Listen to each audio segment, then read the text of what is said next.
L'exposition s'appelle « Le silence des organes » et ce titre provient d'une citation d'un médecin du XVIIIe siècle qui s'appelait Marie-François Xavier Bichat. Et en fait, il a appelé la santé le silence des organes et par contre, la mauvaise santé, la révolte des organes. Quand je suis tombée malade, on a mis des caméras dans mon corps et donc j'ai eu ce rapport un petit peu démesuré de quelque chose qui était presque invisible à un rapport macroscopique au corps.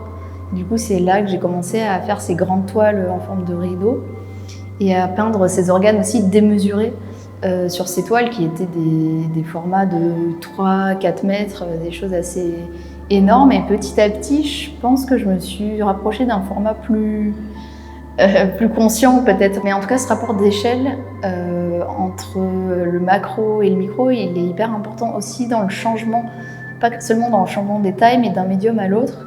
C'est-à-dire que je passe de l'aquarelle, ensuite je prends seulement des motifs d'une aquarelle, je vais ensuite les projeter sur des grands tissus, je vais faire ces grandes formes qui vont ensuite se retrouver découpées et puis cousues sur des toiles avec des plus petits formats, qui vont ensuite se retrouver, ces organes en volume, sous maintenant la forme de sculpture molle, que je vais pouvoir accrocher au mur ou avoir comme des coussins, donc plutôt des formats pouf, grands coussins. Aussi un peu pour distordre ce rapport au réel, peut-être pour rentrer dans un corps presque projeté, presque imagé. En fait, c'est surdimensionner la réalité, donc on est presque de nouveau dans la fiction. Le violet, c'est une couleur que j'utilise tout le temps. Je cherchais un moyen de sortir de la couleur de peau, de la carnation.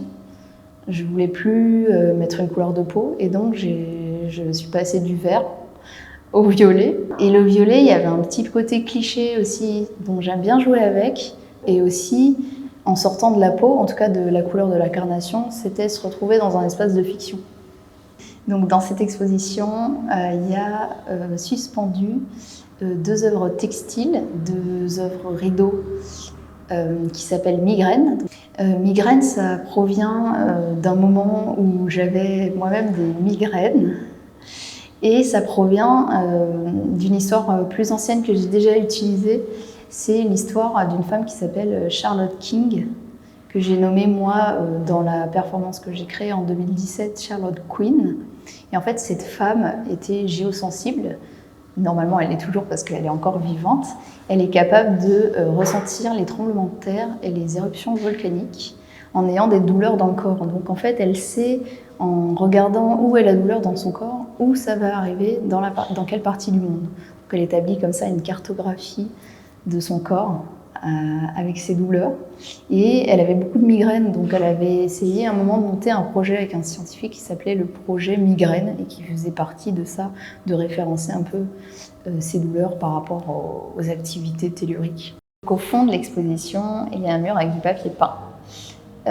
Et il provient à la base d'une installation qui s'appelle The Violet Wallpaper. Il a le même titre, mais pas la même nuance de violet. Il est un peu plus clair, on est parti sur quelque chose de plus doux. Et en fait, c'est une référence à une nouvelle de Charlotte Perkins Gilman qui s'appelait The Yellow Wallpaper, qui provient de sa vraie histoire. Donc c'est une sorte d'autofiction où en fait c'est l'histoire d'une femme qui aimerait un médecin. Et à un moment, elle tombe malade et évidemment son mari ne veut pas la croire, donc il lui dit qu'elle est hystérique, qu'elle a des problèmes nerveux, et il l'enferme dans une chambre, dans une maison de campagne en France, et il y a un papier peint jaune au mur, et elle commence à avoir des hallucinations, et donc elle voit le papier peint qui commence à la regarder, avec des femmes nues qui courent, quelque chose de très étrange. Et en fait, c'est sa propre histoire, donc elle se rend compte qu'en fait elle est malade à cause de sa position dans ce couple, à cause de son mari, à cause du patriarcat, et elle se sépare de son mari et elle part avec son bébé et devient écrivaine. Donc c'était une femme qui était quand même très privilégiée, mais cette histoire, ça parlait aussi de tout ce que je veux mettre en avant dans mon travail, c'est-à-dire cette invisibilisation de la femme qui est stigmatisée comme pathologie, comme femme malade. Et dans le papier peint, en fait, on a des petits motifs du flux sanguin dans le corps, et à la place des organes, c'est-à-dire il y a toujours le cœur, mais qui est maintenant un cœur très pop, qui nous regarde avec des yeux.